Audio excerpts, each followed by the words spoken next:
Jésus.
ce passage ici peuvent décortiquer tellement de choses dedans que on peut même passer des mois, parce qu'il y a tellement beaucoup de choses.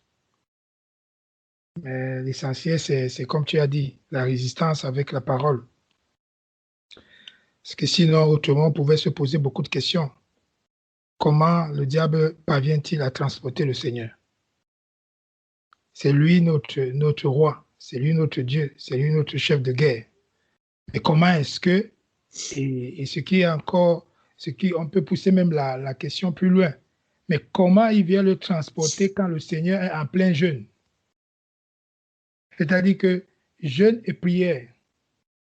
Et c'est en ce moment-là où nous, on reçoit comme si c'est le moment où on est vraiment fort spirituellement, parce qu'on est plein dans les jeûnes et prières.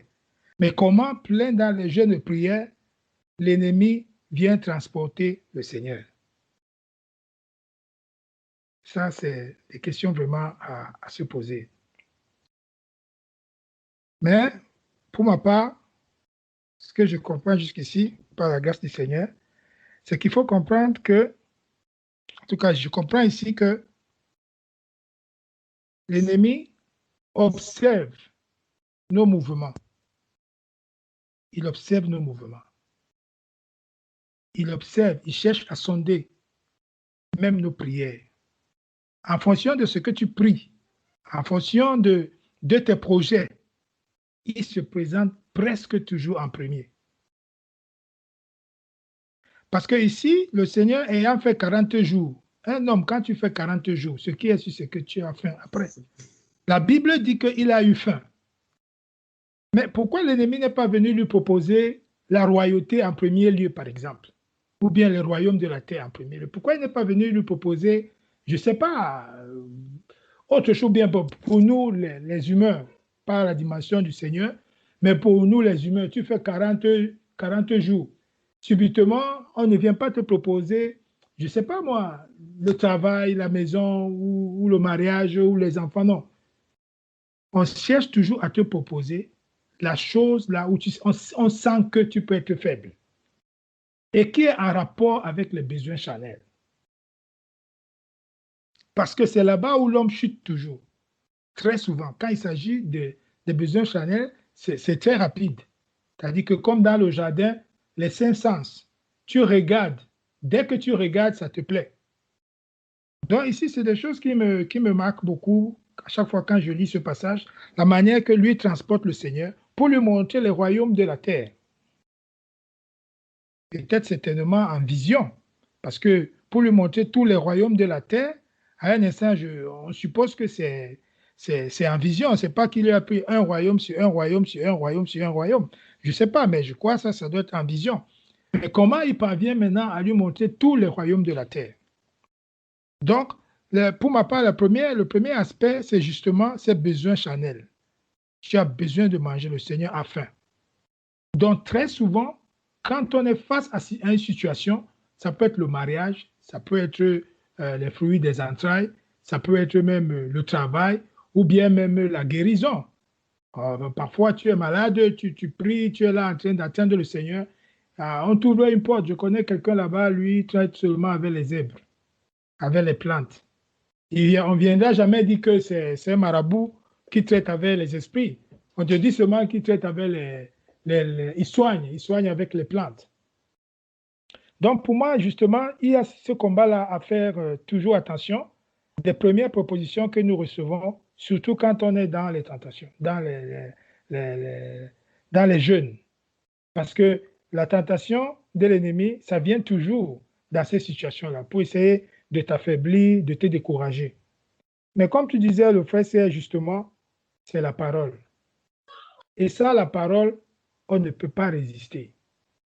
Parce que si tu prêches l'évangile, la parole, c'est bien Jésus-Christ, hein, parce que la parole, ce n'est pas l'ensemble des mots qu'on retrouve dans un recueillement ou dans une Bible, comme on dit. Non, la parole, c'est Jésus-Christ. Il n'y a pas autre chose. Comme c'est dit ici je vais lire rapidement, Apocalypse chapitre 19.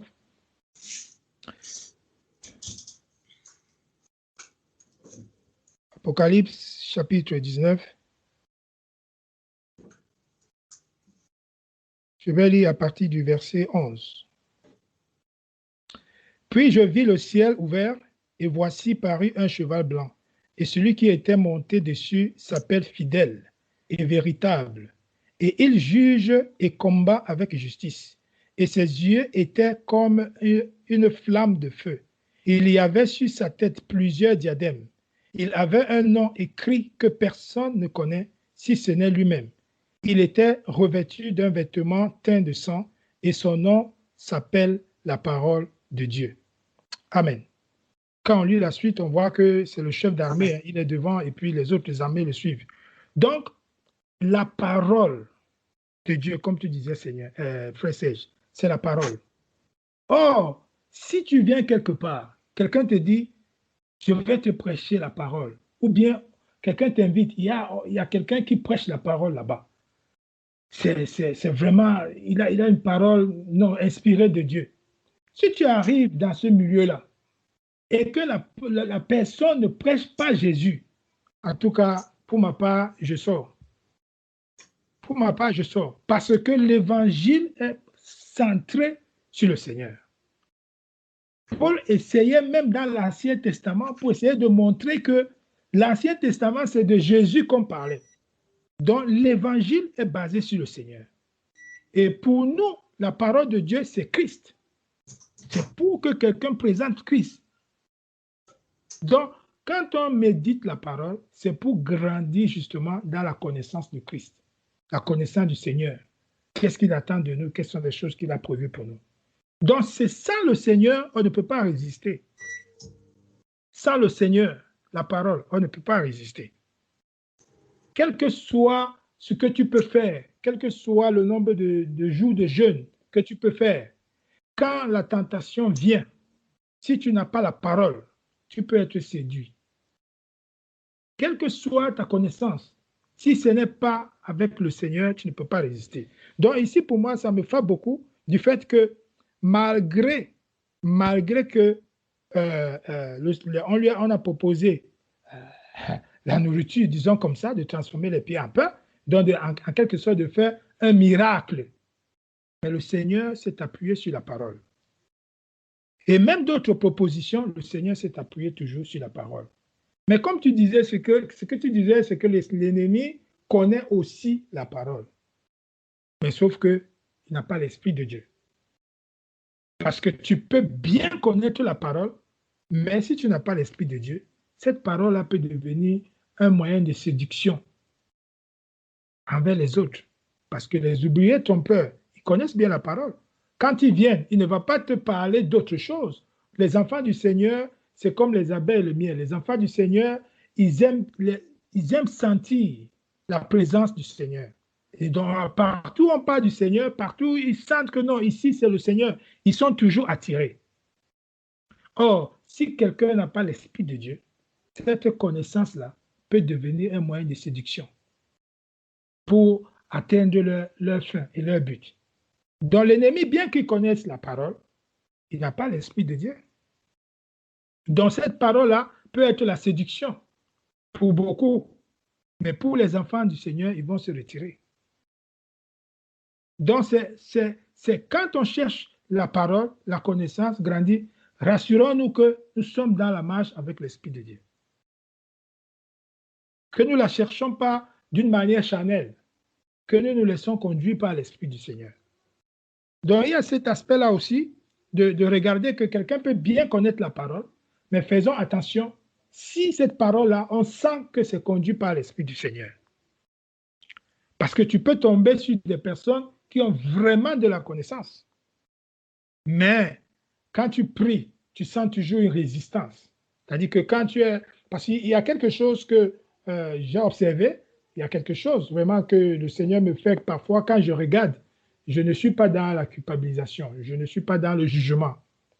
Parce que quand quelqu'un est vraiment envoyé par le Seigneur, il a comme, c'est-à-dire que, je ne peux pas dire, il y a quelque chose que le Seigneur met en lui qui attire. C'est-à-dire que cette tension-là, ou alors ce Seigneur qui vit en lui, attire les enfants du Seigneur. Ce n'est pas toujours de l'idolâtrie. Ce n'est pas que les gens sont idolâtres. Mais c'est qu'il y a quelque chose que le Seigneur met sur ses enfants, ses conducteurs, certains qu'il a envoyés pour conduire, pour diriger et tout. Il y a quelque chose qu'ils ont qui attire. Donc, surtout, on fait attention de ne pas tomber dans le jugement, de dire qu'ils sont idolâtres ou bien non. C'est comme ça, c'est la présence du Seigneur. Ça attire. Quand tu aimes bien le Seigneur, tu aimes bien parler, tu aimes bien être à sa présence, tu aimes bien entendre parler du Seigneur, tu aimes bien être à sa présence, tu es attiré. Or, ici, quand on est face à un séducteur, même s'il y a la connaissance, les vrais enfants du Seigneur, il y a toujours quelque chose qui ne passe pas. Tu sens qu'il y a quelque chose qui ne passe pas. Donc, on se fie aussi à comment le Seigneur nous dirige. Parce qu'ici, il y a eu cette connaissance-là, mais elle ne pouvait pas séduire le Seigneur. La connaissance de l'ennemi ne pouvait pas séduire le Seigneur.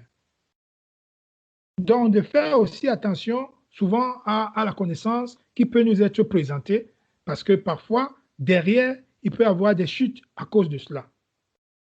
Donc, en évoluant aussi, nous voyons les propositions. Les propositions que très souvent, on nous fait aussi. Je te donnerai tout le royaume de la terre si tu m'adores. Ici, c'est le royaume de la terre.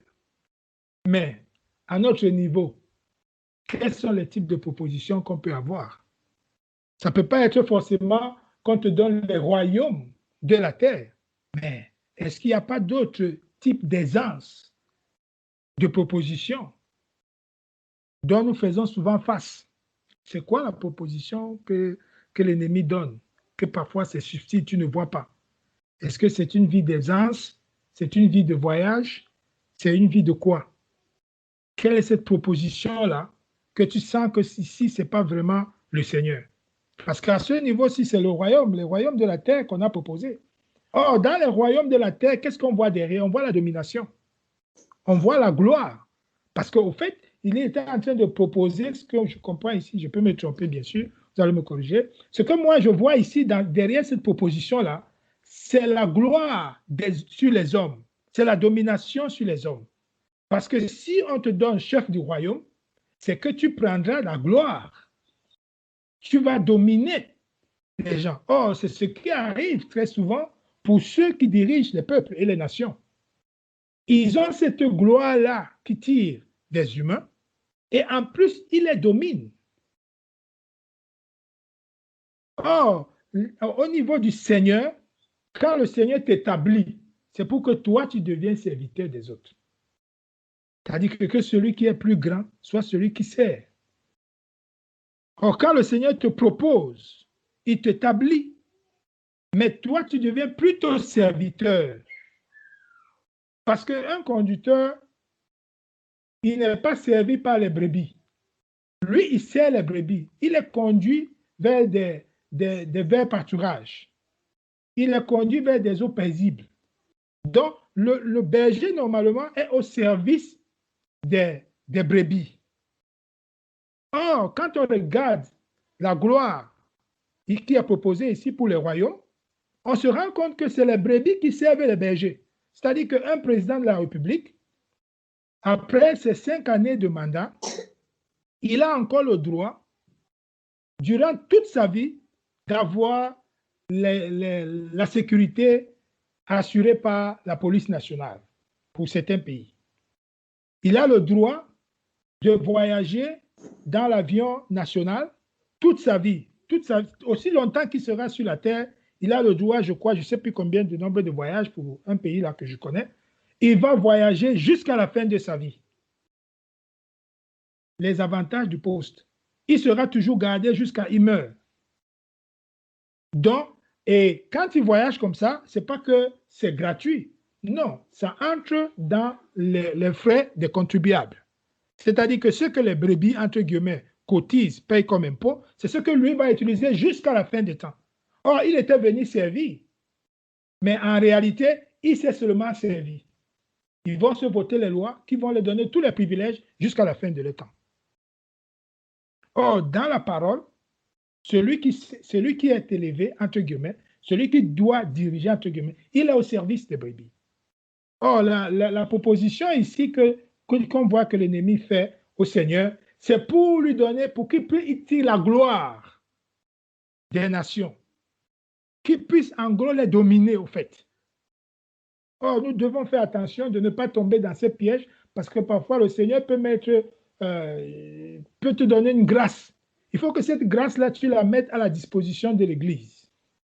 Que cette grâce que tu as, que tu reçois, que ça soit au service de l'Église. Que la grâce que tu reçois ne soit pas un moyen pour dominer les autres. Ou que ça ne soit pas un moyen pour pouvoir seulement comment t'établir les règles qui sont à ton avantage. Tu as parlé tout à l'heure d'anniversaire. J'ai entendu les témoignages ici où, dans les assemblées, on fête l'anniversaire du pasteur, mais on ne fête pas les anniversaires des brebis. Le jour que l'anniversaire du pasteur arrive, on cotise, on organise des cérémonies, joyeux anniversaire, tout. Il profite. Chaque année, son anniversaire est fêté. Mais les brebis qui sont là, chacun aussi a son jour d'anniversaire. Pourquoi donc s'ils sont les frères d'une même famille, ils sont les enfants d'un même papa, mais un seul est toujours honoré et je vais dire quoi? C'est à lui seul qu'on pense. Qu'en est-il des autres? Donc, on essaie toujours de faire une structure. Si le Seigneur t'a établi, tu essaies de profiter de la position que le Seigneur te donne pour pouvoir dominer et écraser. Donc, c'est ce type de proposition que moi, je vois ici que l'ennemi est en train de faire au Seigneur. Donc, que nous aussi, ça nous enseigne la résistance que le Seigneur fait. La résistance. Je vais encore lire vraiment cette partie-là. C'est le verset 8. Le diable le transporta encore sur une forte haute montagne et lui montra tous les royaumes du monde et leur gloire. Il lui dit, je te donnerai toutes ces choses si tu te prosternes et m'adores. Mais Jésus lui dit, retire-toi, Satan, car il est écrit, tu adoreras le Seigneur, ton Dieu, et tu le serviras lui seul. Amen.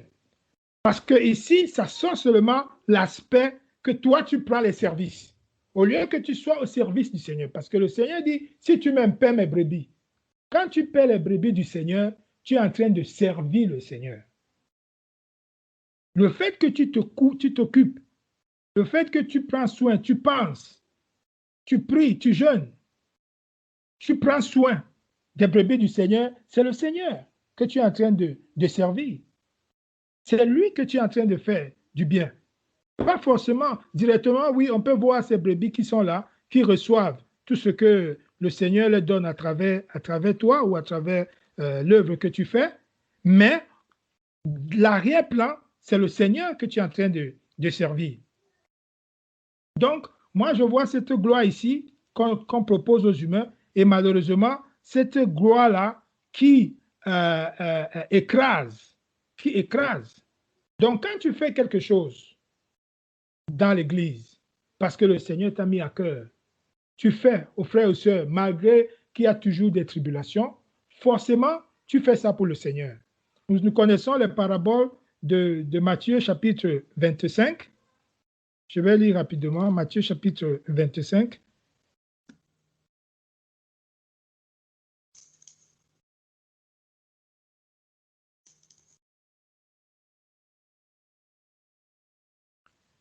Matthieu 25, je lis à partir du verset 31.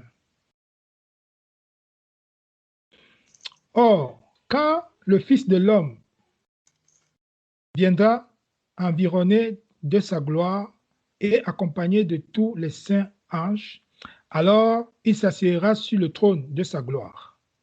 Et toutes les nations seront assemblées devant lui, et il séparera les uns d'avec les autres, comme le berger séparera les brebis d'avec les boucs. Et il mettra les brebis à sa droite et les boucs à sa gauche. Alors le roi dira à ceux qui seront à sa droite, venez, vous qui êtes bénis de mon Père, possédez en héritage le royaume qui vous a été préparé dès la fondation du monde. Car j'ai eu faim et vous m'avez donné à manger. J'ai eu soif et vous m'avez donné à boire. J'étais étranger et vous m'avez recueilli. J'étais nu et vous m'avez vêtu. J'étais malade et vous m'avez visité. J'étais en prison et vous êtes venus vers moi.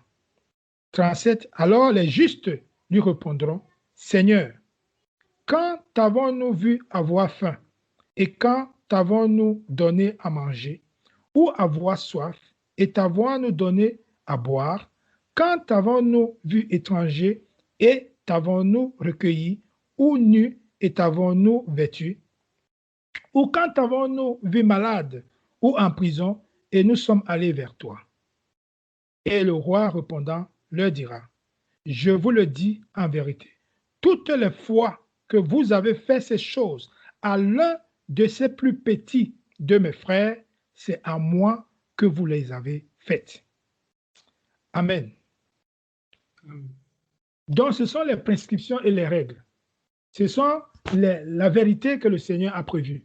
Quand on fait pour un frère, pour une sœur, selon comment le Seigneur nous conduit et la grâce, c'est pour le Seigneur que nous le faisons. C'est pourquoi, quand il y a parfois des obstacles, quand il y a des épreuves, quand il y a des difficultés, quand il y a même parfois les mésententes, quand il y a les tribulations, il faut qu'on retienne toujours que le Seigneur est au contrôle. Parce que l'intention, c'était de faire comment le Seigneur t'a conduit du bien pour l'un de ses plus petits des frères. Or, la proposition de l'ennemi, justement, c'est pour prendre la gloire qui vient de ces royaumes, pour s'en servir. Alors que quand le Seigneur t'établit, tu devrais plutôt servir. Donc voilà un peu pour moi ce que j'ai pu ressortir dans ce que le Seigneur m'a pu peut-être faire comprendre jusqu'à maintenant dans ce passage. C'est vrai qu'il y a d'autres choses, mais on y reviendra si le Seigneur fait grâce. Amen. Amen. Peut-être notre frère voulait rebondir sur ce qui était dit là. Amen. Amen.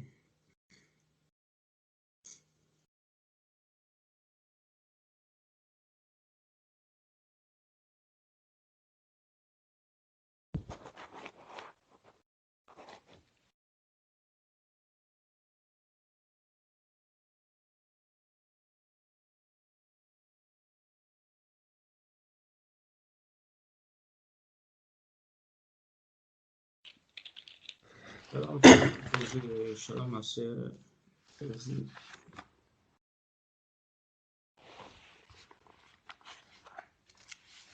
Shalom, shalom, shalom à tous. Shalom, Marie-Josée. Shalom. Moi, j'ai juste marqué juste un petit, un truc qui m'a aussi interpellé ici, qu'on peut aussi juste signaler dans ce test-ci. En fait, on remarque aussi dans le passage que l'ennemi, en fait, a tenté le Seigneur 3 fois. Donc, il n'a pas fait juste une seule fois, il est reparti, mais il a insisté. Donc, avec ça, on peut aussi comprendre le fait que, bon, voilà, même tout ce que les frères ont dit, que ce soit le frère C, le frère Chadès, ça pourrait toujours arriver que quand, face à des situations difficiles, quand des propositions arrivent et qu'elles ne semblent pas être conformes avec la parole, même bien quand même qu'elles sont conformes à la parole, il faudrait toujours qu'on sonde vraiment euh, les Écritures et qu'on demande toujours, on cherche la face de Dieu par rapport à ça. Donc, il a insisté, il a vraiment insisté. Et un truc aussi qui m'a aussi marqué, c'est que la troisième fois, le Seigneur lui a dit concrètement, éloigne-toi de moi, Satan. Donc, le Seigneur, en fait, a ordonné qu'il parte. Bon, la question qu'on peut se poser aussi, c'est, OK, pour nous, ça signifie peut-être aussi, OK, s'il arrive que on est face à des situations semblables, que même déjà la première fois qu'on prie que, bon, voilà, que l'ennemi s'éloigne, quoi. Mais en résumé, ce que moi je retiens ici, c'est que en fait, l'ennemi a insisté. Il a insisté en fait pour que le Seigneur le Seigneur abandonne, quoi. Il a insisté. Il n'est pas venu que, il n'a pas juste proposé la famine, le pain dans un premier temps, mais il est allé un peu, comme on a dit, comme on dit souvent, crescendo. Il a proposé le pain. Il s'est rendu compte que le Seigneur n'avait pas faim. Il a proposé ce qui à ses yeux était encore plus grand. Et la troisième fois, le Seigneur a dit qu'il aime toi de moi. Donc moi, c'est ce qui m'interpelle dans un premier temps là et que je trouve aussi intéressant. Et bon, voilà, que le Seigneur nous ouvre les yeux du cœur et qui nous remplisse vraiment de sa parole pour faire face à des situations pareilles. Amen. C'est ce que moi je peux dire dans un premier temps. Amen. Amen, amen.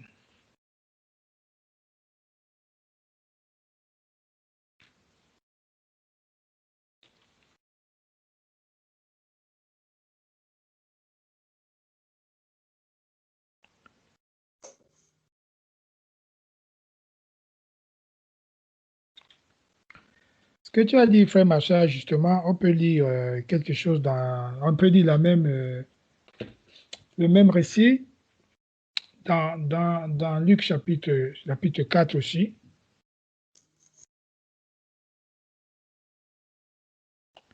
Luc chapitre 4. Quand on lit le verset 13, versets 12 et 13, pardon, Luc chapitre 4, versets 12 et 13. Là-bas, on dit, mais Jésus répondant, lui dit, il est écrit, tu ne tenteras pas le Seigneur, ton Dieu. Verset 13, après l'avoir tenté de toutes ces manières, le diable s'éloigna de lui pour un temps. Donc, ça veut dire... Hein? Ne lâche pas prise. Merci. Le gars a mis ses mains en réserve. Merci. Donc, il dit, il se retira de lui pour un temps. Wow. Donc, comme pour dire que ton observation, ce que le Seigneur t'a fait voir, c'est vraiment très pertinente pour nous de savoir que le combat et les tentations que nous aurons, ce n'est pas seulement que si tu as vaincu cette épreuve ou bien cette tentation, c'est fini. Ou bien tu as surmonté l'épreuve pour nous, les enfants du Seigneur, et voilà, tu n'es pas tombé dans la tentation de l'ennemi. Ça veut dire que c'est fini. Ce n'est pas fini. C'est seulement pour un temps. Donc, ça va revenir. Oui, frère.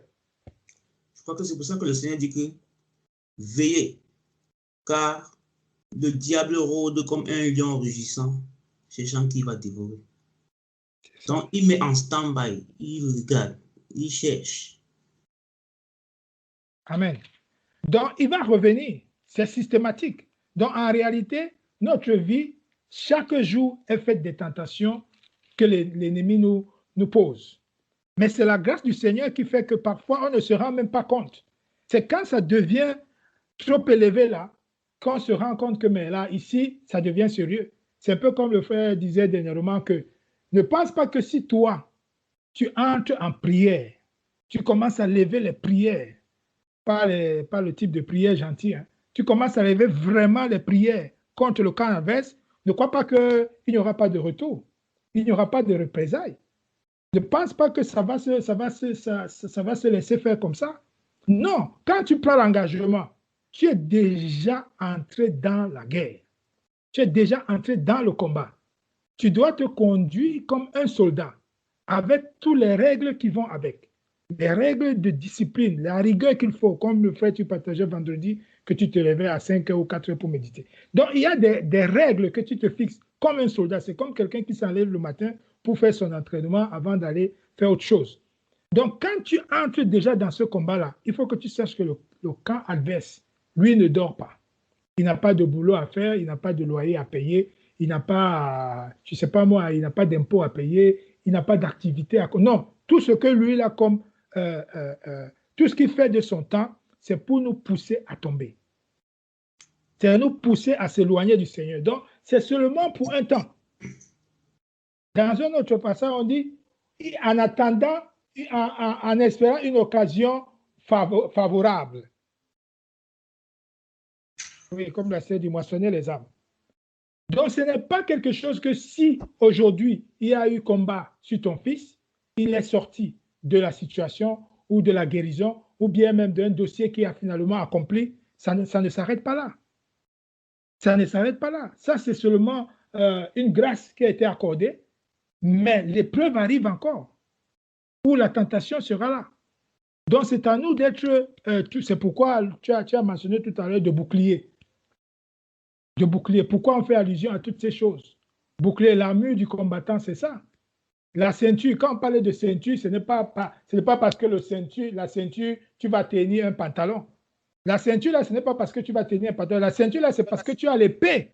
Tu as ton fourreau. La ceinture, dans la parole, en tout cas, je peux me tromper, mais la ceinture qu'on utilise là, qui est la vérité, c'est parce que quand tu regardes l'aspect du guerrier qu'on est en train de décrire là-bas, quand il porte la ceinture, il faut la partie du fourreau où il va enfoncer son épée. Sinon, il n'a pas une ceinture où il va faire passer dans les couloirs du pantalon pour qu'il tienne le pantalon. Ce n'est pas la ceinture pour tenir le pantalon, c'est la ceinture pour tenir l'épée. Parce que le soldat, quand il a la ceinture, c'est pour l'épée. Donc, si tu as besoin d'épée, tu as besoin de bouclier, tu as besoin de casque. Les casques, c'est justement parce que quand on frappe avec l'épée, si tu as ton casque, c'est en fer, on frappe avec l'épée, tu auras mal, mais on ne va pas fendre ta tête. Or, aujourd'hui, ce n'est pas l'épée physique, c'est les pensées, mon frère. C'est les pensées. Si ta tête là, tu n'as pas vraiment mis un casque contre les pensées, il y a souvent là, on frappe la tête comme ça, tu marches en route, tu frappes. Les gens croient que le frère, là, le monsieur là, qu'est-ce qu'il arrive? Pourquoi? Non, c'est parce que il y a une pensée qui est venue là, tu veux à tout prix chasser la pensée que tu vas même physiquement, parce que vraiment, il faut que tu te retrouves. C'est les pensées, des très mauvaises pensées qui arrivent.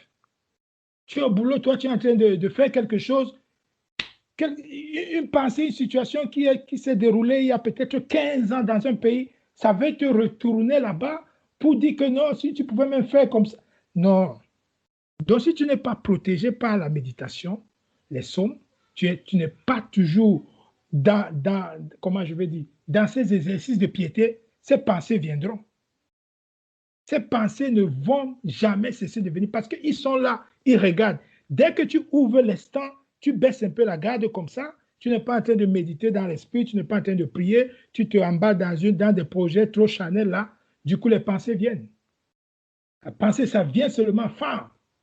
Autant que tu réagis, si tu acceptes, ça se conçoit très bien et ça va seulement faire naître le péché. Ça va directement faire naître le péché.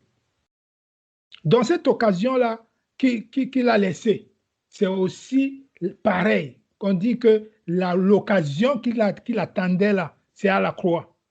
Que la bonne occasion là, favorable là, c'est à la croix. Or, c'est là-bas aussi à la croix que le Seigneur vraiment, lui croyait qu'il attendait le Seigneur à la croix, mais c'est là-bas où le Seigneur aussi a tout accompli. C'est là-bas que lui, il a tout accompli. Donc parfois, même si des situations semblent être stables, faisons attention parce que l'ennemi attend toujours une occasion favorable. Même si ça semble être stable, tu vois comme si tout va bien. Tout le monde est à santé dans la maison, voilà, tout est stable, il n'y a pas de mauvaises nouvelles au pays.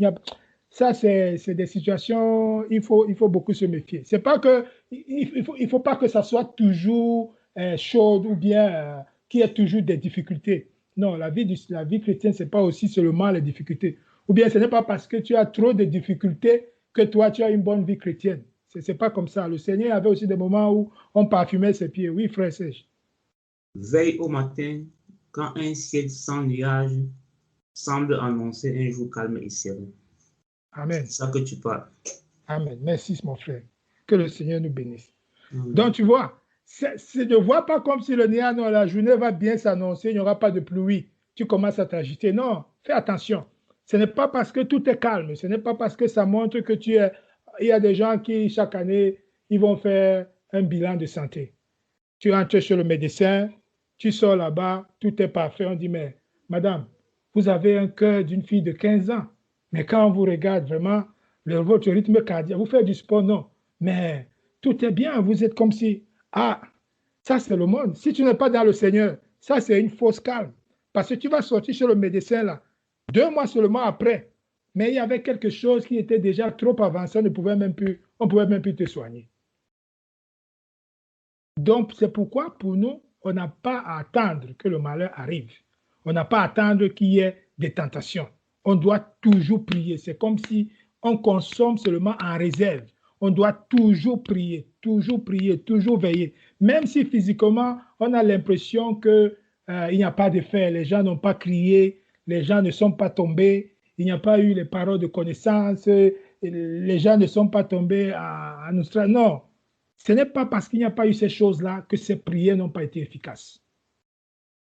Quand on a pris du temps sincère dans son cœur, on est venu parce qu'on a rendez-vous avec notre Seigneur, tu as rendez-vous chez toi, dans ton lieu, voilà, où tu partages souvent avec le Seigneur. Ce n'est pas parce que ce jour-là, tu n'as pas eu de révélation, le Seigneur n'a rien dit particulièrement, que cette prière n'était pas efficace.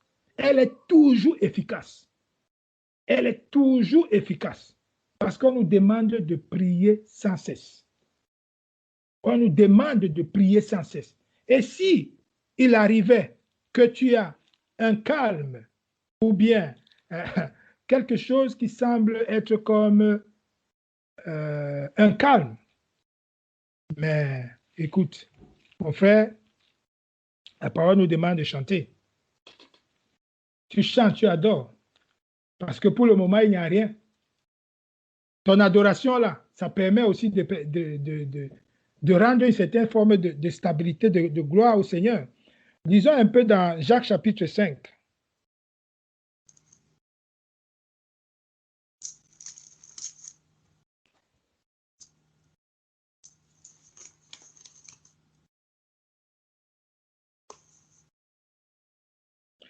Jacques chapitre 5, on lit le verset 13 et le verset 14. Le verset 13, c'est ça qui comporte tout. Le verset 14, c'est seulement pour voir la vie dans l'Église. Le verset 13. Quelqu'un parmi vous est-il dans la souffrance, qu'il prie. Donc, on n'a pas demandé de faire un miracle particulier. Tu es dans l'épreuve, c'est une tentation, tu as les difficultés, c'était un malentendu, il y a eu des embrouilles dans le foyer, les enfants sont rebelles, l'enfant a été impoli, l'enfant a sorti des mensonges, l'enfant a été dans la violence. La Bible dit, prie. On n'a pas dit d'inventer les choses, on dit prie. Cette prière-là, c'est une arme. Une arme face à ces choses-là. La souffrance, dans la souffrance, on peut mettre beaucoup de choses. À l'intérieur de la souffrance, on peut même mettre la solitude, pour certains qui ne résistent pas. Le Seigneur peut te prendre, comme il est allé dans le désert, pour que tu sois seul à seul avec lui, pour t'éloigner un peu les gens autour de toi. Mais toi, tu n'arrives pas à supporter parce que tu vois ça comme une souffrance. Si c'est difficile, prie. Si c'est la maladie, prie. Donc, quel que soit le type de souffrance qu'on a, la première des choses que le Seigneur nous demande, c'est de prier. Si le Seigneur te conduit maintenant par révélation d'ajouter les jeûnes là-dessus, ça fait partie de la parole. S'il veut que tu mettes la méditation quotidienne, ce n'est même pas pour attendre la souffrance, mais je veux dire, si tu t'as conduit dans... Parce qu'il y a des gens, quand ils ont des difficultés, ils lisent les psaumes. C'est l'adoration, on comprend bien. Mais l'aspect premier qu'on présente, c'est la prière.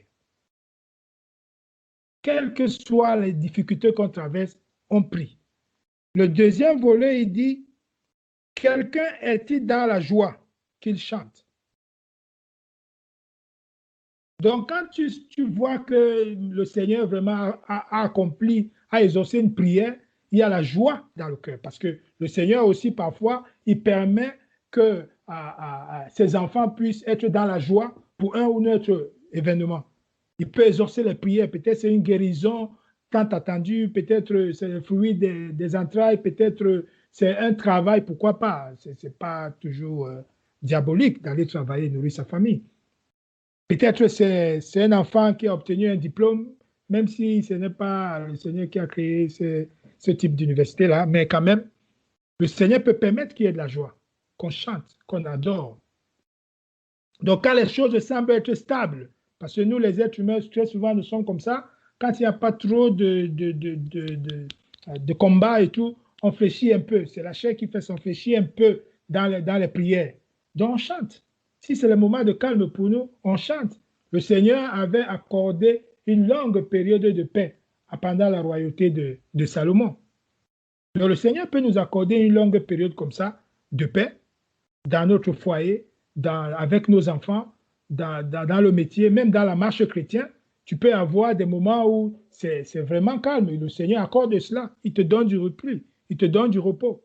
Tu chantes. Mais en chantant ou en adorant comme ça, tu es toujours dans le combat parce qu'ils ne peuvent pas entrer. Quand tu es en train de glorifier le Seigneur comme ça, ils ne peuvent pas entrer. Ils ne peuvent pas. Donc la parole nous conduit dans toutes ces choses. Verset 14. Quelqu'un parmi vous est-il malade, qu'il appelle les anciens de l'Église et qu'il prie pour lui en loignant d'huile au nom du Seigneur, au nom du Seigneur. Donc on comprend qu'il y a aussi certains niveaux de situations où tu as besoin de l'Église.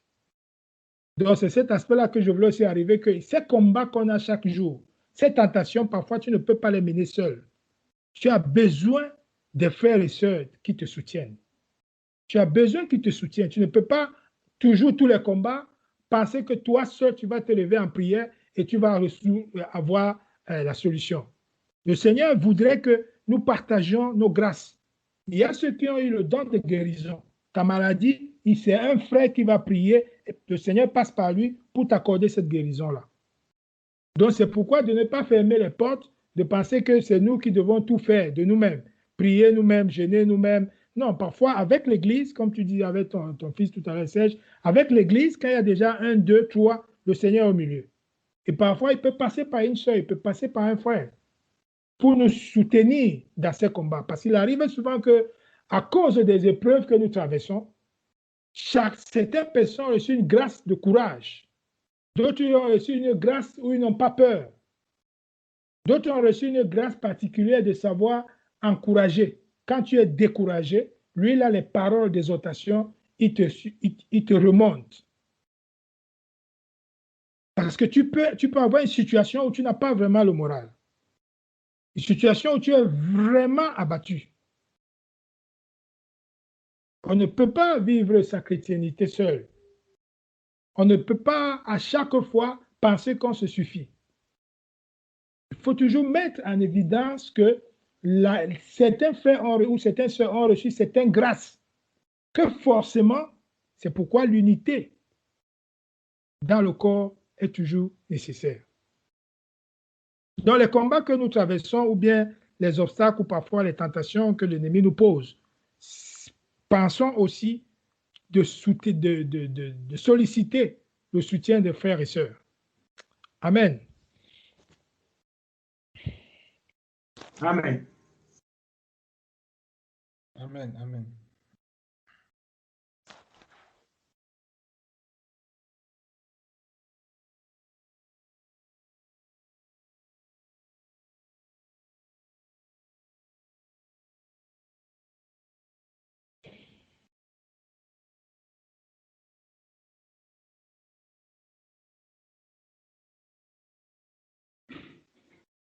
Quelqu'un a-t-il autre chose, une méditation, ou bien un autre volet que le Seigneur l'a soulevé par rapport à, qu'il voulait soulever par rapport à ce verset, ou ce chapitre que la sœur a médité, Matthieu 4.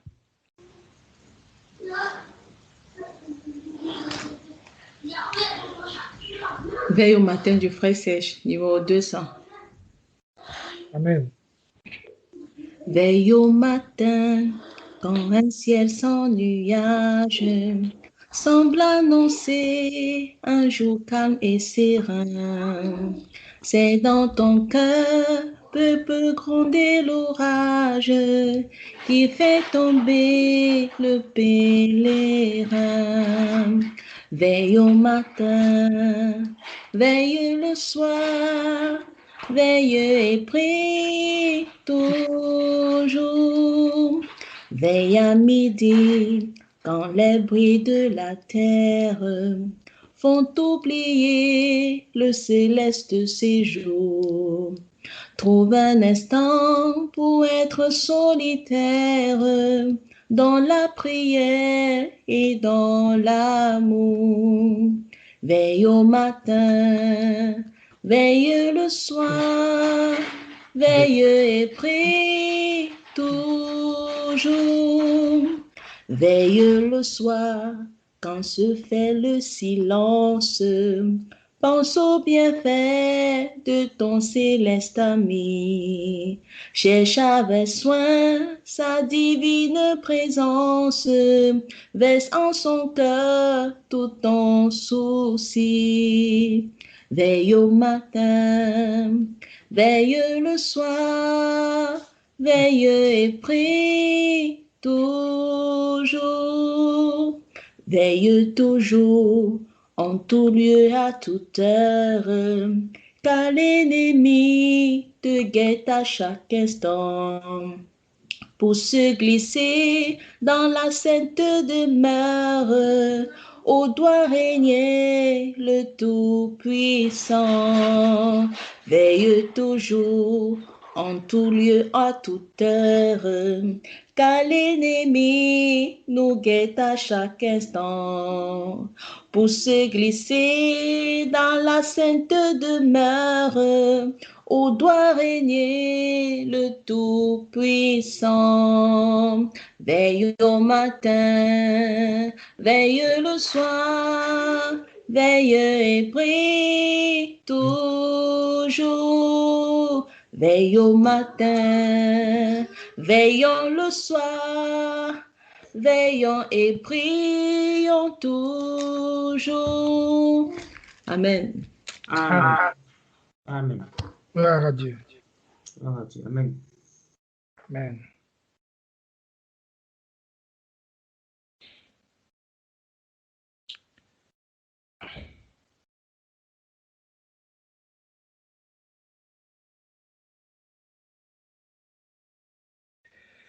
Disons dans une histoire, si quelqu'un n'a pas autre chose, peut-être le Seigneur pourra nous conduire, à moins que MJ voulait encore.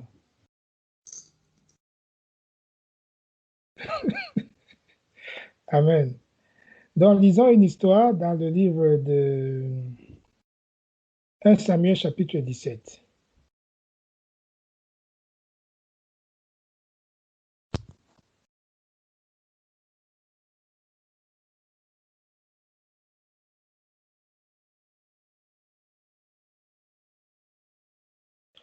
« 1 Samuel chapitre 17, nous allons lire vraiment la grande partie et je suis sûr que le Seigneur va nous donner encore beaucoup de choses.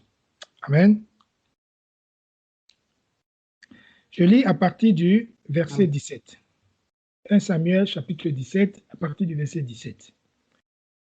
Esaïe dit à David, son fils, prends maintenant pour tes frères un épha de ce blé rôti et ses 10 pains et porte-les promptement au camp, à tes frères. Tu porteras aussi ces 10 fromages au chef de leurs milliers. Tu t'informeras du bien-être de tes frères et tu m'en apporteras des nouvelles sûres. Or, Saül et eux et tous ceux d'Israël étaient dans la vallée du Chêne, combattant contre les Philistins. Et David se leva de bon matin et laissa les brebis aux soins d'un gardien. Puis, ayant pris sa charge, s'en alla comme son père Isaïe le lui avait ordonné. Et il arriva au retranchement où l'armée sortait pour se ranger en bataille, et on poussait des cris de guerre, car les Israélites et les Philistins se rangèrent armée contre armée. Alors David se déchargea de son bagage, le laissant entre les mains de celui qui gardait le bagage, et courut vers les rangs de l'armée. Aussitôt arrivé, il demanda à ses frères s'ils se portaient bien. Et comme il parlait avec eux, le Philistin de Gath, nommé Goliath, sortit des rangs de l'armée des Philistins, se présenta entre les deux armées et proféra les mêmes paroles qu'il avait proférées auparavant, et David les entendit. À la vue de cet homme, tous ceux d'Israël s'enfuirent devant lui, saisis d'une grande frayeur. Et les Israélites disaient, « Avez-vous vu s'avancer cet homme? Il est monté pour jeter un défi à Israël. Mais si quelqu'un le tue, le roi le comblera de richesses et lui donnera sa fille et affranchira la maison de son père en Israël. » Alors David parla aux personnes qui étaient là avec lui en disant, « Quel bien ferait-on à l'homme qui frappera ce Philistin et qui ôtera le pauvre du dessus d'Israël? Car qui est ce Philistin, cet incirconcis, pour insulter l'armée de Dieu, du Dieu vivant? » Et le peuple lui répéta ces mêmes paroles et lui dit, « C'est le bien qu'on fera à l'homme qui l'aura tué. » Et quand Eliab, son frère aîné, entendit qu'il parlait à ces personnes, sa colère s'enflamma contre David. Et il lui dit, « Pourquoi es-tu descendu? Et à qui as-tu laissé ce peu de brebis au désert? Je connais ton orgueil et la malice de ton cœur, car tu es descendu pour voir la bataille. » Et David répondit, « Qu'ai-je donc fait? Ne puis-je pas parler ainsi? » Puis il se détourna de lui vers un autre et lui posa les mêmes questions. Et le peuple lui répondit comme la première fois. Les paroles que David avait dites furent entendues et rapportées devant Saül, qui lui fit venir. David dit à Saül, « Que personne ne perde de courage à cause de ce Philistin. Ton serviteur ira et se battra contre lui. » Mais Saül dit à David, « Tu ne peux aller te battre contre ce Philistin, car tu n'es qu'un enfant. Et il est un homme de guerre depuis sa jeunesse. » David répondit à Saül, « Ton serviteur faisait paître les brebis de son père. Quand un lion ou un ours venait emporter une brebis du troupeau, je le poursuivais, je le frappais et j'arrachais la brebis de sa gueule. S'il se jetait sur moi, je le saisissais par la mâchoire, je le frappais et je le tuais. Ton serviteur a tué et le lion et l'ours. Et ce Philistin, cet incirconcis, sera comme l'un d'eux, car il a déshonoré l'armée du Dieu vivant. » David dit encore, « Yahweh qui m'a délivré de la griffe du lion et de la patte de l'ours, me délivrera de la main de ce Philistin. » Alors Saül dit à David, « Va et que Yahweh soit avec toi. » 38. Saül fit revêtir David de ses vêtements et lui mit son casque d'airain sur sa tête et lui fit endosser une cuirasse. Puis David ceignit l'épée par-dessus ses vêtements et voulut marcher car il n'avait pas encore essayé. Et David dit à Saül, « Je ne saurais marcher ainsi, je ne l'ai jamais essayé. » Et il s'en débarrassa. Alors il prit en main son bâton et se choisit dans le torrent 5 pierres bien polies et les mit dans le sac de berger et dans sa poche. Puis sa fronde en haut, il s'approcha du Philistin. Le Philistin aussi s'avança et s'approcha lentement de David, précédé de l'homme qui portait son bouclier.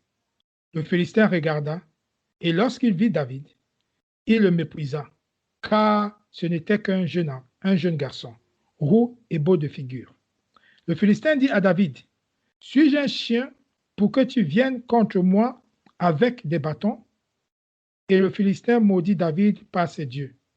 Le Philistin ajouta, « Viens vers moi, et je te donnerai ta chair aux oiseaux du ciel et aux bêtes des champs. » Et David dit au Philistin, « Tu marches contre moi avec l'épée, la lance et le javelot, mais moi je marche contre toi au nom de Yahweh des armées, le Dieu de l'armée d'Israël, que tu as blasphémé. Aujourd'hui, Yahweh te livrera entre mes mains, je t'abattrai, je te couperai la tête. Aujourd'hui, je donnerai les cadavres du camp des Philistins aux oiseaux du ciel et aux animaux de la terre. Et toute la terre saura qu'Israël a un Dieu. Et toutes ces assemblées saura que Yahweh ne délivre pas par l'épée ni par la lance, car la victoire est à Yahweh qui vous livrera entre nos mains. » Et il arriva que, comme le Philistin se fut levé et qu'il s'approchait pour rencontrer David, David se hâta et courut au lieu du combat pour rencontrer le Philistin. Alors David mit la main à son sac, prit une pierre et la lança avec sa fronde. Il le frappa tellement le Philistin au front que la pierre s'enfonça dans son front, il tomba le visage contre terre. Ainsi, avec une fronde et une pierre, David fut plus fort que le Philistin, et il le frappa et le tua, sans avoir eu épée à la main. Sans avoir une épée à la main. Alors David courut, se jeta sur le Philistin, prit son épée, la tira de son fourreau, le tua, et il coupa sa tête. Les Philistins, voyant que leur héros était mort, prirent la fuite. Alors les hommes d'Israël et de Juda se levèrent et poussèrent des cris de guerre, et poursuivirent les Philistins jusqu'à la vallée et jusqu'aux portes des camps. Les Philistins blessés à mort tombèrent dans le chemin de Sharaïm jusqu'à Gad et jusqu'à Con. Et les fils d'Israël revinrent de la poursuite. Les fils d'Israël revinrent de la poursuite des Philistins et pillèrent leur camp. David prit la tête du Philistin et la porta à Jérusalem. Et il mit aussi dans sa tente les armes du Philistin. Quand Saül vit David sortant à la rencontre du Philistin, il dit à Abner, chef de l'armée, Abner, de qui ce jeune homme est-il le fils? Abner répondit, que ton âme vive, ô roi, je n'en sais rien. Le roi lui dit, informe-toi de qui ce jeune garçon est fils. Et quand David fut retourné après avoir tué le Philistin, Abner le prit et le mena devant Saül. David avait la tête du Philistin à la main. Et Saül lui dit, jeune garçon, de qui es-tu fils? David répondit, je suis fils d'Isaïe, Béthélémite, ton serviteur. Amen. Amen. Très, très Amen. bien Amen. reçu par la gloire du Seigneur. Donc, je ne sais pas ce que le Seigneur, chacun de nous, qu'il a pu donner pendant cette lecture, peut partager à l'Église. Amen. Amen.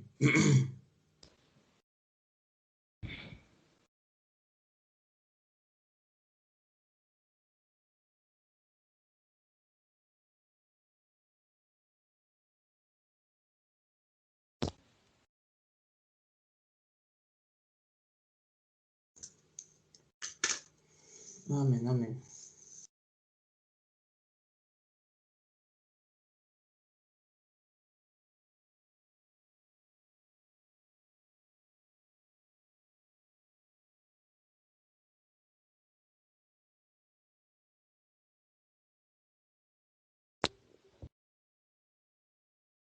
Gloire à Dieu.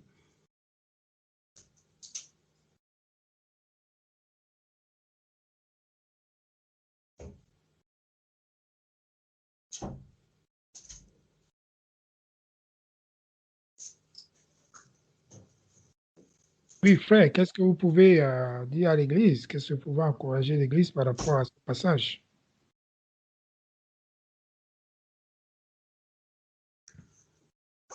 Bon, c'est une histoire vraiment intéressante. Nous connaissons un peu l'histoire de David et Goliath. Goliath, le gros Philistin, dont tout le monde avait peur. Mais ce que moi je veux ressortir ici seulement, c'est que lorsque tu mets ta confiance en l'Éternel, tu auras toujours la victoire. Quel que soit l'ennemi qui se présentera en face. Face à tes ennemis, à cet ennemi géant. Le peuple israélien a fui, a fait profil bas. Mais David, qui connaissait à qui il avait affaire, qui servait le Dieu Tout-Puissant, on lui a dit au verset 33, mais Saul dit à David, tu ne peux pas aller te battre contre ce Philistin, car tu n'es qu'un enfant, et il est un homme de guerre depuis sa jeunesse.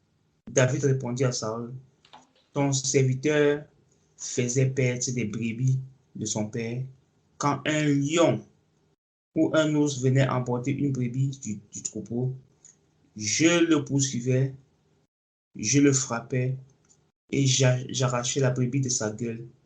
S'il se jetait sur moi, je le saisissais par la mâchoire, je le frappais et je le tuais. Ton serviteur a tué le lion et l'ours, et le Philistin, cet incirconcis, sera comme l'un d'eux, car il a déshonoré l'armée du Dieu vivant. Il a déshonoré l'armée du Dieu vivant. Donc, il a mis en déroute l'armée du Dieu vivant.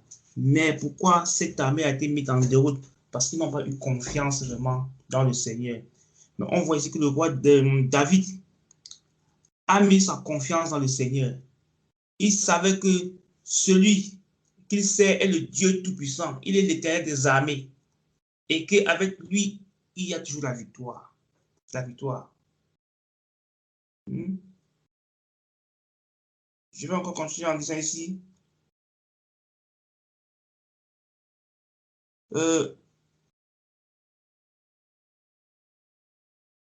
David, malgré sa petitesse, malgré le fait, on lui a même proposé une arme, mais je crois que c'est à quel niveau là? Je vais lire un peu à partir du verset 108, je crois bien.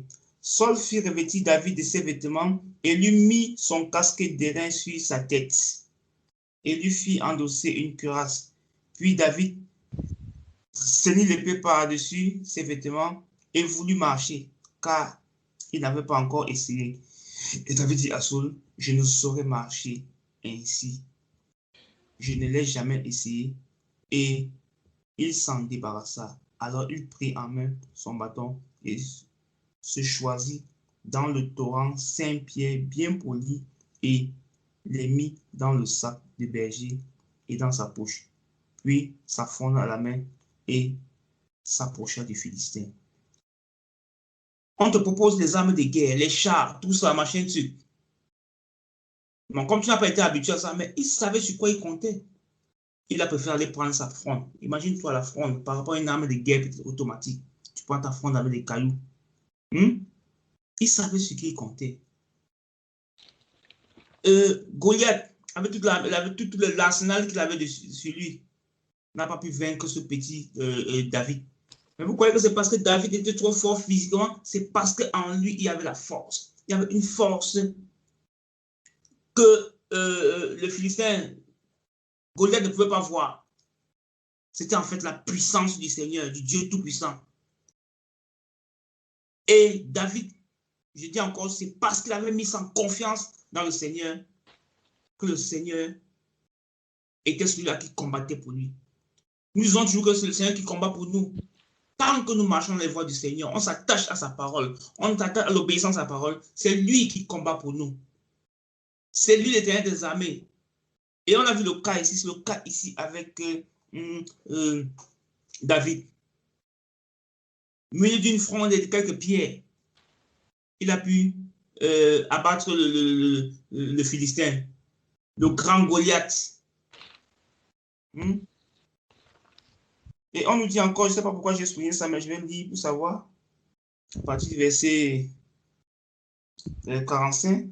Et David dit aux Philistins, tu marches contre moi avec l'épée, la lance et le javelot, mais moi, je marche contre toi. Je marche contre toi au nom de Yahweh des armées. Voilà. Vous avez compris, non? Il marche contre lui au nom de Yahweh des armées. Donc, il avait mis sa confiance. Il avait mis sa confiance en l'Éternel. Dieu, le Dieu de l'armée d'Israël que tu as blasphémé. David savait à qui il a mis sa confiance. L'Éternel des armées, le Dieu Tout-Puissant. Quelle est l'armée qui peut résister lorsque le Seigneur se lève? Quelle est l'armée dans ce monde, dans cet univers qui peut résister lorsque le Seigneur se lève? Personne, aucune. Tant que le Seigneur est avec toi, la victoire est proclamée. Tant que le Seigneur marche avec toi, quelles que soient les armes, souvenez-vous, je ne sais pas si c'est quel... C'était Jéroboam, non. C'était encore quelle histoire là? Comment on appelle encore celui-là?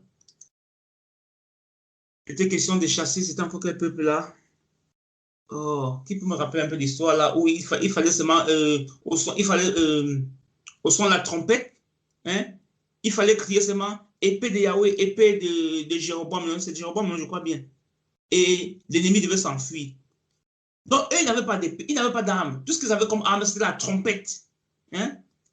C'est pareil ici pour David. David avait une fronde. C'est quoi une fronde face à quelqu'un qui a de l'épée, qui a la lance, qui a le javelot? Donc, on comprend ici que quoi? C'est en fait l'Éternel des armées qui était au combat ici. C'est l'Éternel des armées qui était au combat. C'est lui qui tenait l'épée. Maintenant, j'ai souligné encore un peu le verset. Bon, continuons au verset 46. Aujourd'hui, Yahweh te livrera entre mes mains. Il parle avec assurance. Je t'abattrai et je couperai ta tête. Aujourd'hui, je donnerai les cadavres du champ des Philistins aux oiseaux du ciel et les animaux de la terre. Et toute la terre saura qu'Israël a un Dieu. Quelle assurance! Frère, tu viens devant quelqu'un qui a une armée, peut-être qu'aujourd'hui, quelqu'un qui a des chars, les machins, des avions, machin, toi, tu viens là avec une fronde. Tu parles avec assurance, tu lui dis que non, toi, je vais te mettre KO aujourd'hui. Et ton corps, là, je vais le livrer aux oiseaux. Quelle assurance!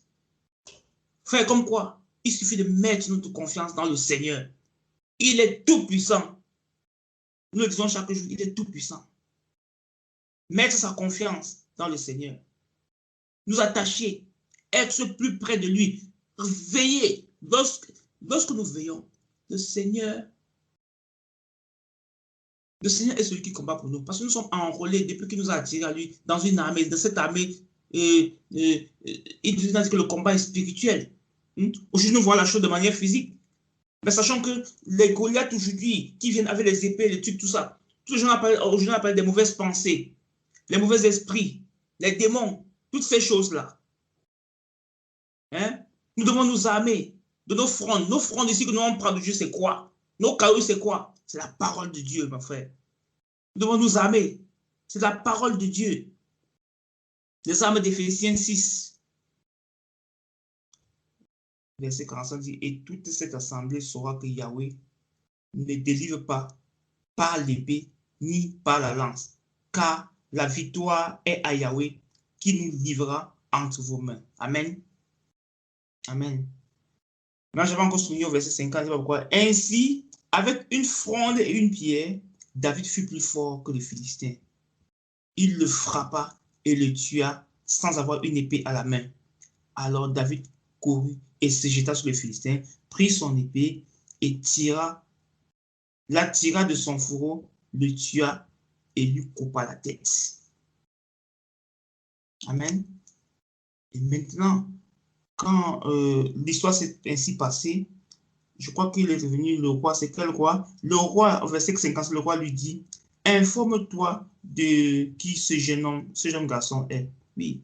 Lorsque tu as la victoire, lorsque tu as ton Dieu qui donne la victoire comme ça, les gens chercheront à savoir qui est vraiment ce Dieu-là, qui est derrière toi, qui est derrière toi. Et ce sera l'occasion pour nous de dire quoi?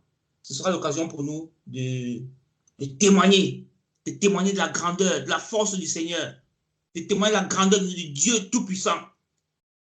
Parce que il nous a dit que nous serons ses témoins. Nous serons ses témoins. Depuis Jérusalem, la Samarie, jusqu'aux extrémités de la terre.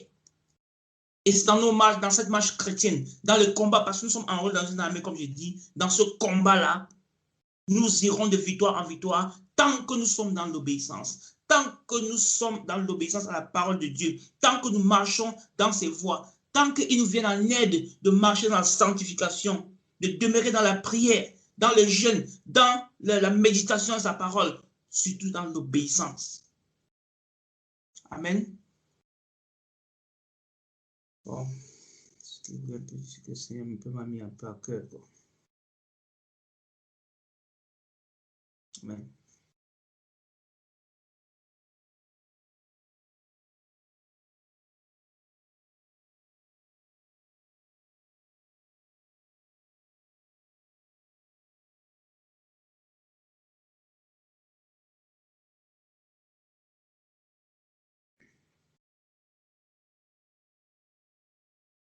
Enfin, si tu parles, ton micro est fermé. Amen, amen. Amen. Tu as vraiment dit beaucoup de choses. Et vraiment, dans ce récit-là, il y a tellement de choses que le Seigneur nous montre. Et il y a tellement à dire selon comment le Seigneur conduit chacun. Pour ma part, il y a beaucoup de choses qui m'ont marqué. c'est d'abord le fait que David, ici, l'image qu'on montre, c'est l'image d'un enfant. Ça, c'est d'abord la première des choses. C'est l'image d'un enfant. Lorsque le Seigneur enseignait, pour pouvoir entrer dans le royaume, il a pris un enfant, il l'a mis au milieu. Il dit que si vous n'êtes pas comme cet enfant, vous ne pouvez pas accéder. Donc on voit que la première des choses qui me frappe, ce n'est pas un homme qui est mûr. Ce n'est pas un homme qui a beaucoup, comment je vais dire, qui a beaucoup d'expérience dans la vie. Mais le Seigneur prend l'image d'un enfant pour vaincre un adversaire qui terrorisait tout un royaume. Une manière de dire que avoir la victoire avec le Seigneur, parfois il faut être comme un enfant. Si on ne devient pas comme un enfant, parfois il est difficile d'obtenir certaines victoires. Parce que l'enfant, quand on regarde, n'a pas toujours même la conscience du danger. Pour ceux qui exploitent pour le moment les pays africains, quand on descend dans les mines de fortune là, dans certains pays, c'est des enfants qu'ils envoient, très profond, parce que l'enfant ne réalise pas toujours le coût du danger, il n'a pas la conscience de la mort, il n'a pas ce poids de responsabilité. Que j'ai une femme, j'ai les enfants, je ne peux pas descendre là-bas, si jamais je meurs, qu'est-ce qui va arriver à ma femme, comment mes enfants vont s'en sortir. Donc, ce qui me frappe d'abord, c'est l'état de l'enfant, celui que le Seigneur passe, c'est-à-dire que celui que le Seigneur utilise pour pouvoir accorder la victoire en Israël. Un enfant, tout simplement. Donc moi, ça m'enseigne beaucoup de revoir encore l'approche que nous avons de nous-mêmes et vis-à-vis de la parole, mais aussi autour de nous-mêmes. Parce que parfois, ça nous arrive, malheureusement, de se croire plus ou moins trop sage, ou bien de chercher parfois d'une manière subtile d'avoir raison. Or, tu peux, selon comment le Seigneur selon la compréhension, pas le Seigneur, selon la compréhension que tu as à l'instant de la chose, tu peux croire que tu as raison. Mais en fermant la porte de la possibilité que tu peux te tromper, tu mets complètement à part cette grâce que le Seigneur pouvait te corriger ou bien faire encore accroître ta connaissance. Donc, il y a l'aspect de l'enfant, l'aspect, l'état d'être un enfant avec les choses du Seigneur et les choses spirituelles. Parce que quand on est mûr, on réfléchit beaucoup. On s'inquiète de beaucoup de choses.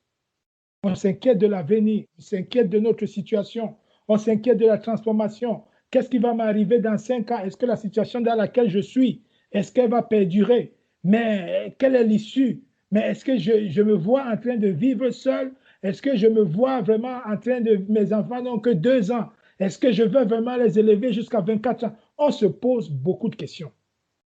Alors que nous n'avons pas le contrôle de ces choses. Nous n'avons pas le contrôle de ces choses. Quand on entre avec le Seigneur, quand on se laisse conduire, on se laisse tout simplement conduire. Ça ne veut pas pour autant dire qu'on n'a pas de prières, on ne peut pas programmer, on ne peut pas essayer d'être ordonné, essayer d'anticiper, essayer de marcher dans le zèle, de faire les choses pour le Seigneur, pour nos vies. C'est tout à fait normal. On a vu Isaac, il a utilisé les puits de son père, il les a déterrés. Le puits de la Samaritain, le puits de Jacob. Tu vois, on peut faire des choses pour ceux qui viendront après nous, sans toutefois se soucier, mais si je meurs, qui va s'occuper de ces biens, comme disait Salomon, etc. Mais l'état d'être enfant, tout simplement. Et c'est ça qui me marque dans l'entame de jeu ici. David était un enfant. Or, très souvent, nous pouvons remporter des victoires face au combat que nous ne sommes pas personnellement préparés. Ça veut dire que tu n'avais pas prévu être le sacrificateur de ta maison, de ton épouse et tes enfants. Tu voulais être juste un bon papa, aller travailler, assister comment je vais dire, assister les enfants dans leurs devoirs scolaires et tout, tu ne pensais pas pouvoir être un bon sacrificateur pour ta maison. Tu ne t'étais pas préparé pour cela, puisque ton père n'était pas sacrificateur. Ça veut dire que ton père n'était pas un disciple du Seigneur. Il ne t'a pas enseigné les choses. Tu n'as pas grandi dans ce contexte. Ou encore, tu ne te voyais pas élever ta fille pour qu'elle soit une bonne femme du Seigneur, une intercesseuse. Tu ne t'étais pas préparé pour ça parce que tu n'avais pas les éléments. Ou encore préparer ton fils pour être un bon mari. Les choses que tu as eues comme expérience qui n'ont pas marqué, pour transmettre ça à ton fils, pour qu'il soit un bon mari dans le Seigneur. Peut-être que tu n'as pas eu, tu n'étais pas préparé pour cela. David ne s'était pas préparé spécialement pour aller combattre Goliath. Or, ce que moi je vois derrière, c'est que le Seigneur l'entraînait quand même dans les grands combats. Il ne savait pas qu'il allait affronter Goliath, mais le Seigneur commençait déjà à le faire combattre avec les ours, avec les lions. Donc, il y a des choses que nous endurons aujourd'hui qui ne sont que des entraînements pour les combats qui vont venir. Il y a des choses, des difficultés que nous traversons aujourd'hui. Il y a des prières que nous faisons aujourd'hui. Ces prières-là sont faites pour nous permettre de résister aux choses qui arrivent.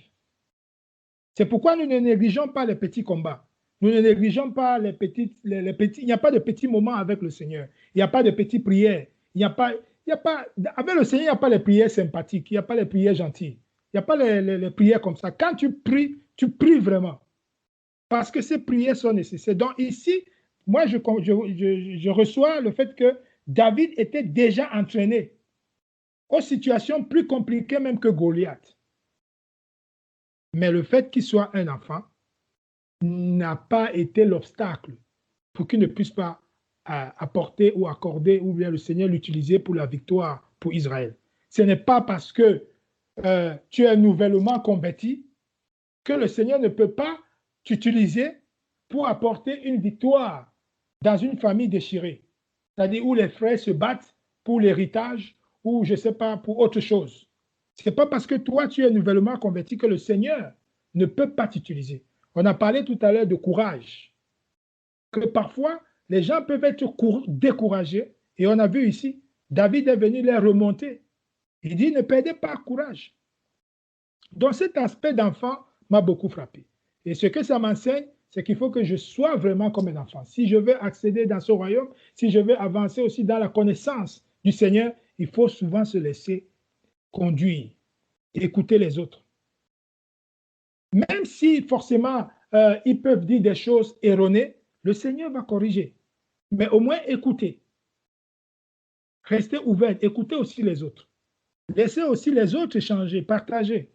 Laissez les autres parler, parce que le Seigneur les parle aussi. Donc ici, cet aspect d'enfant-là, vraiment, c'est frappant. C'est vraiment frappant. Et quand j'avance dans la lecture, on voit encore une chose. David écoute les paroles que Goliath sort. C'est quand même terrible. Verset 26. Alors David parla aux personnes qui étaient là avec lui en disant, « Quel bien fera-t-on à l'homme qui frappera ce Philistin et qui ôtera l'opprobre du dessus d'Israël? Car qui est ce Philistin, cet circoncis, pour insulter l'armée du Dieu vivant? » J'aime cette parole-là. Ici, là, dans ma Bible, j'ai dessiné un cœur, un petit cœur. J'aime cette parole. C'est-à-dire qu'il y a des choses, il y a des choses que quand ça touche le Seigneur ou bien l'armée du Seigneur, parfois, il ne faut pas trop se poser de questions. Il ne faut pas trop, c'est comme le zèle d'Élie contre les prophètes de Baal. Bien qu'après, il aurait fui Jézabel, mais au moins, on avait zigouillé les prophètes de Baal. Parfois, il y a des situations où, quand il s'agit des choses du Seigneur, quand il s'agit de l'armée du Seigneur, on ne se pose pas beaucoup de questions. On a ce que le Seigneur nous dit, nous met à cœur, on fait. Après, s'il y a une erreur, le Seigneur va nous corriger, parce qu'on ne peut pas aussi marcher sans les erreurs.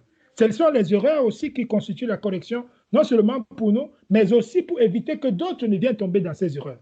Parce que les erreurs de ceux qui nous ont précédés dans la parole, ce n'est pas parce qu'ils ne pouvaient ne pas faire des erreurs, mais le Seigneur les a choisis, eux ils sont sauvés d'avance. Le Seigneur les a choisis, il les a fait faire des erreurs pour que nous, en venant, nous ne puissions plus passer par les mêmes erreurs.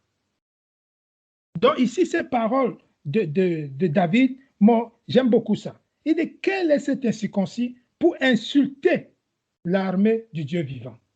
Là, David prend cette affaire, il prend cette affaire à cœur. C'est-à-dire que pour lui, c'est déjà un problème que quelqu'un insulte Dieu. Mais le premier volet, ça aussi c'est très intéressant. Il demande la récompense.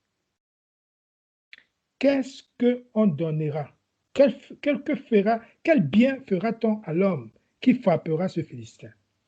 Frère, les combats que nous avons, il y a la récompense derrière. Quand le Seigneur commence à prêcher, il dit, le royaume des cieux est proche. Nous combattons à cause du royaume des cieux.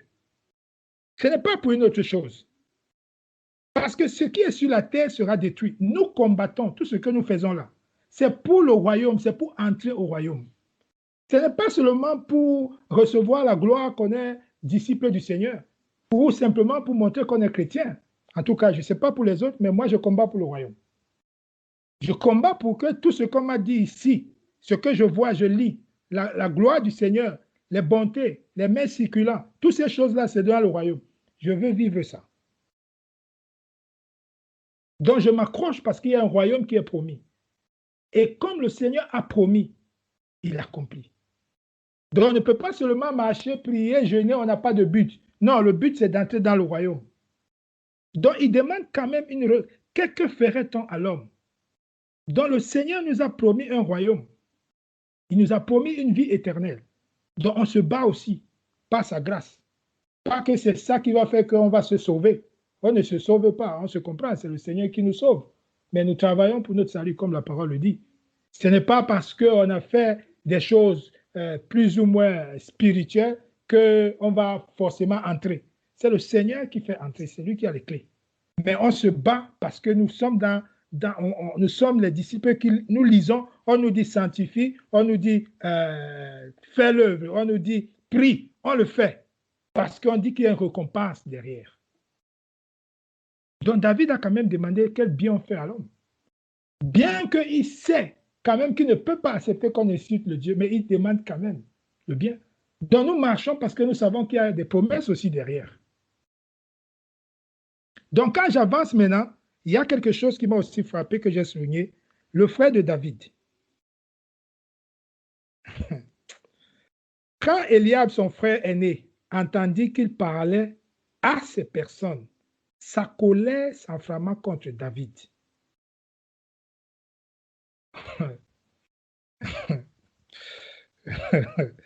Et il lui dit, pourquoi es-tu descendu et qui as-tu laissé ce peu de brebis au désert? La colère du frère, ce n'est pas la colère du Philistin, c'est la colère du frère. Et le problème du frère, c'est que David a laissé les brebis. C'est-à-dire, lui va mourir bientôt face à Goliath. Mais il est en train de penser aux brebis du désert. Qu'est-ce qu'il va manger? Comme on a vu tout à l'heure. Lui va mourir bientôt. Si le Seigneur ne faisait pas grâce avec David. Mais il est en train de penser aux brebis. Mais la colère ne vient pas du Philistin. La colère vient du frère. Le découragement, parfois, ce n'est pas de l'extérieur. Le découragement, parfois, peut venir de l'intérieur. C'est pourquoi nous devons faire la différence. Parce que ici, le frère, peut-être, il est assailli parce qu'il voit Goliath. Je ne sais pas, il a sa part de combat. Parce qu'il est là, mais son cœur est dans les brebis qui sont au désert. Il se dit, mais je vais mourir bientôt, les brebis là, qu'est-ce qui va arriver? Donc, on ne peut pas, faut pas s'abstenir sur ce qui peut apparaître comme combat du frère. Regarde tout simplement que c'est un combat. Et toi, focalise-toi sur ce que le Seigneur te dit. Parce que le Seigneur, le frère aussi, il a ses combats. Le frère de David ici, il a ses combats parce que lui, regarde Goliath, il est en pleine guerre. Peut-être qu'il a laissé une femme, la Bible ne le dit pas. Peut-être qu'il a laissé les enfants, la Bible ne le dit pas. Mais là où il est là, on ne connaît pas ses pensées. Donc, les sources de sa colère peuvent être multiples, mais la Bible montre ici les brebis qui sont dans le désert. C'est pourquoi quand quelqu'un est dans ton camp, il est dans ton camp, point. Regarde tout simplement ce que le Seigneur t'a mis à cœur. Et c'est ce que David a fait ici. Il lui dit, et la malice de ton cœur, car tu es descendu pour voir la bataille. Et David répondit, qu'ai-je donc fait? Ne puis-je pas parler ainsi? Puis il se détourna de lui vers un autre et lui posa les mêmes questions. Donc David ne s'est pas arrêté aux critiques. David ne s'est pas arrêté aux reproches que le frère lui faisait. Parce que peut-être David a compris que le frère aussi est déjà paniqué avec la présence et les insultes de Goliath. David ne s'est pas arrêté là. David a seulement répété, est-ce que je ne peux pas dire que qui est cet incirconcis qui insulte l'armée du Seigneur? Est-ce que je ne peux pas demander en tant qu'Israélite aussi, quel bien on fera de cet homme? David ne s'est pas arrêté là. David s'est focalisé sur ce que le Seigneur avait déjà prévu pour lui. Donc ça aussi, c'est un aspect qui m'a beaucoup marqué, de ne pas regarder les combats que tu peux avoir, intérieurs ou extérieurs. Parce que quand on est déjà dans la marche, l'ennemi fait tout. Il fait tout pour nous faire tomber, par toutes les stratégies possibles. Ce n'est pas parce que c'est ton mari que le Seigneur ne peut pas l'utiliser souvent pour amener la déstabilisation dans ton cœur. Ou bien ce n'est pas parce que c'est ta femme que le Seigneur ne peut pas permettre souvent qu'il amène la déstabilisation. C'est pour te former. Parce qu'après, tu auras d'autres qui viendront comme ça. Mais si tu es déjà entraîné à l'intérieur, tu pourras avoir de la sagesse ou encore les arguments pour pouvoir savoir comment marcher de l'extérieur. C'est pourquoi ces enseignements et les entraînements ne sont pas faits de l'extérieur. Si tu lis la parole, tu lis les enseignements, tu as les exhortations, tout, mais il faut qu'un jour tu composes. Il faut qu'un jour, tout ce que tu as reçu, l'amour du prochain, l'amour de son frère, mais comment est-ce que tu vas mettre maintenant en pratique l'amour de ton frère? C'est quand tout va bien ou bien quand il te sourit, il te gentil, il te soutient? Là, tu ne sauras pas. Tu ne sauras pas que tu es capable de l'aimer au-delà. Donc, il peut y avoir une preuve. Et c'est à travers cette épreuve-là, après cette épreuve, que tu vas donc voir si tu vas porter tes bagages partis, comme on fait souvent dans les assemblées, les églises. Si le pasteur te parle mal, tu ne viens plus. Parce que le pasteur a reproché que tu es toujours avec les grosses boucles. Le pasteur, là, il aime trop critiquer les gens. Tu ne viens plus dimanche. Dans le jour du Seigneur, pour toi, ça s'arrête là.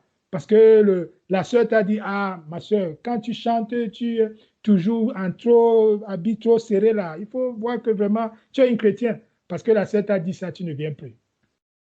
Comment donc tu peux savoir si tu avais vraiment l'amour de cette sœur ou non?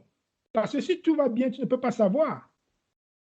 Si tout va bien, donc le Seigneur permet souvent cette situation pour regarder si tu vas vraiment continuer à prier pour la personne. Tu vas continuer à aimer la personne. C'est vrai que dans la chair, ça te fait mal. On t'a critiqué devant les gens, dans l'assemblée. Le pasteur n'était pas très gentil. Le pasteur, vraiment, il s'est comporté d'une manière, ça fait plusieurs fois qu'il te... Voilà, mais c'est le pasteur. Mais toi, regarde Dieu qui permet cette épreuve. Ne t'arrête pas au pasteur.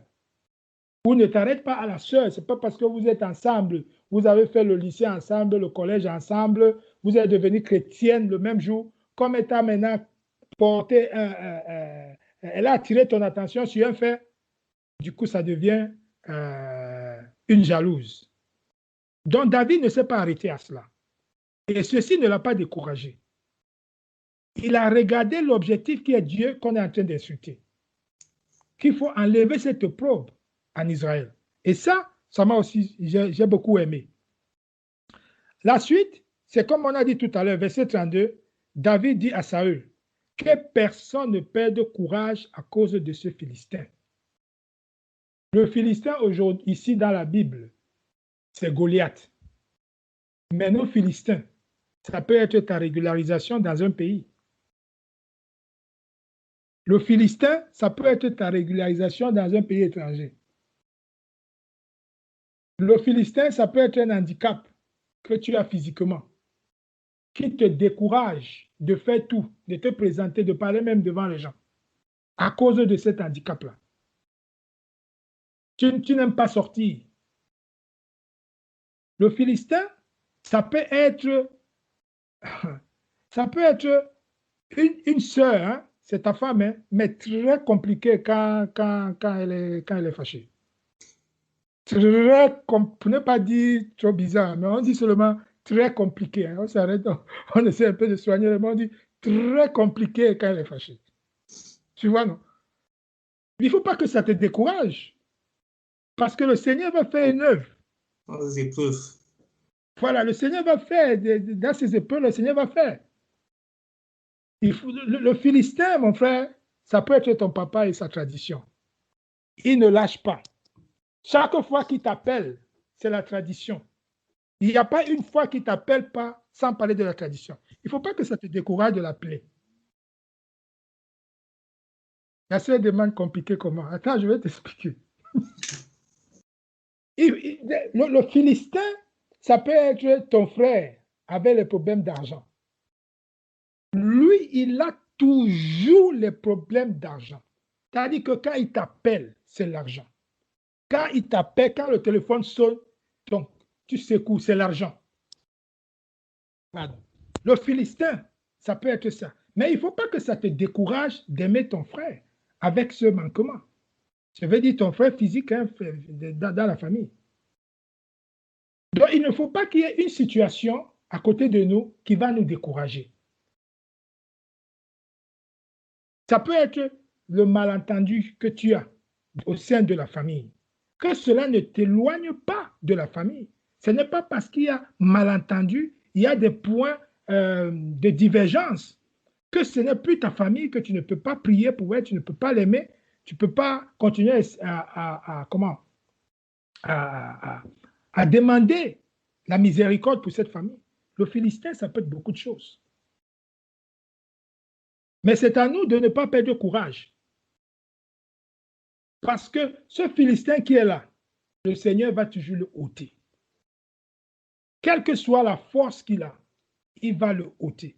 Et si c'est sa présence qui permet en sorte que tu restes sur les voies, donc le Seigneur va le laisser jusqu'à ce que tu demeures sur la voie et tu sors victorieux. Donc ça aussi, ça m'a beaucoup frappé, le fait que David a parlé de ne pas perdre courage, malgré ce qu'il voyait, malgré qu'ils étaient là depuis le matin. Mais David les encourageait de ne pas perdre courage.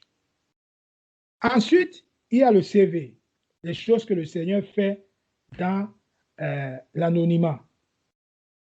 C'est-à-dire que le travail que le Seigneur fait en amont, ce que les gens ne voient pas, ce que le Seigneur fait en aparté. Chaque jour, il te nettoie, chaque jour, il me nettoie, chaque jour, il nous enseigne les choses, chaque jour, il nous amène dans la régularité. Chaque jour, il nous amène dans la constance. Chaque jour, il nous permet de garder la foi. Et ça, l'extérieur ne le voit pas. Il y a un ami un jour, il m'a dit, il y a quelques années, il m'a dit que on était en train de parler, on était trois, ils ont évoqué un sujet et l'autre a dit, ah non, toi tu es toujours mince, tu ne prends jamais le poids. Donc, il a directement conclu que moi je suis de nature mince, je ne prends pas le poids. Mais sauf qu'il ne connaît pas le travail qui est fait derrière par le Seigneur. Quand on te voit mince, ce n'est pas parce que tu n'as pas à manger. Ce n'est pas parce que naturellement tu es mince. Mais il y a un travail de jeûne qui se fait.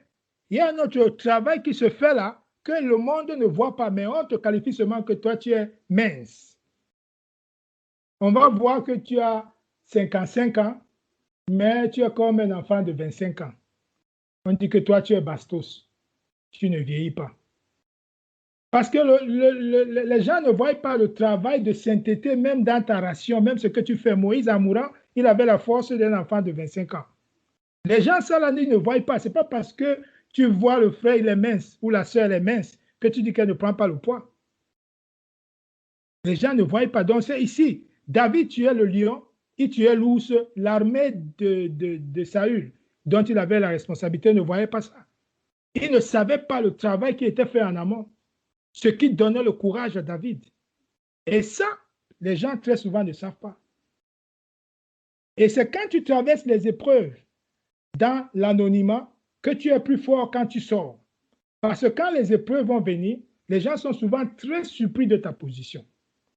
Parce que ici, les gens sont surpris de la position que David prend. C'est-à-dire que lui veut aller combattre Goliath. Mais d'où lui vient sa foi? Pourquoi il est sûr qu'il va combattre Goliath? Mais c'est parce qu'il a vécu des épreuves dans l'anonymat que les gens ne sont pas au courant. Les difficultés, les manifestations des promesses du Seigneur dans nos vies, dans le secret, quand ça se réalise dans le secret, il promet, il réalise. Maintenant, quand tu sors dans le public, il y a une situation, toi tu prends une position, les gens ne comprennent pas toujours. Mais la position que tu prends là, c'est parce que le Seigneur t'a déjà confirmé dans le secret sa présence, sa fidélité. Donc quand tu vas, même s'il y a l'épreuve, tu demeures fidèle. Parce que tu sais que le Seigneur est resté dans la fidélité.